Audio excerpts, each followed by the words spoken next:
గం గణపతయే నమః. అందరికీ నమస్కారం.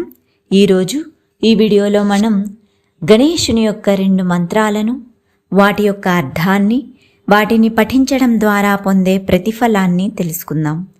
ముందుగా శ్రీ ఉచ్ఛిష్ట గణపతి యొక్క మంత్రాన్ని చూద్దాం. నీలాబ్జ దాడిమి వీణాశాలీ గుంజాక్ష సూత్రకం దధదుచ్ఛిష్టనామాయం గణేశః పాతు మేచకః. మరొక్కసారి విందాం. నీలాబ్జ దాడిమి వీణాశాలీ గుంజాక్ష సూత్రకం దధదుచ్ఛిష్టనామాయం గణేశః పాతు మేచకః. అనగా 6 చేతులు కలిగిన ఉచ్ఛిష్ట గణపతికి కుడివైపు చేతులలో నల్లని కలువ, వరివెన్ను ఉండగా ఎడమవైపు దానిమ్మ పండు, వీణ మరియు జపమాల కలిగి ఉన్న ఆ గణపతికి అర్పణలు చేస్తున్నాను.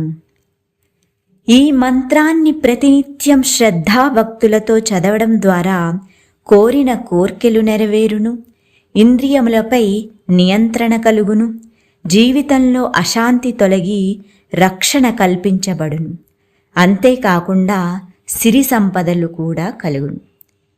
ఇక 2వ మంత్రం శ్రీ క్షిప్ర గణపతి మంత్రం. దంతకల్పలతా పాశరత్న కుంభాంకుశోజ్వలం బంధూక కమనీయాభం ధ్యాయేత్ క్షిప్ర గణాధిపం. మరొక్కసారి విన్నాం. దంతకల్పలతా పాశ రత్న కుంభాంకుశోజ్వలం బంధూక కమనీయాభం ధ్యాయేత్ క్షిప్ర గణాధిపం.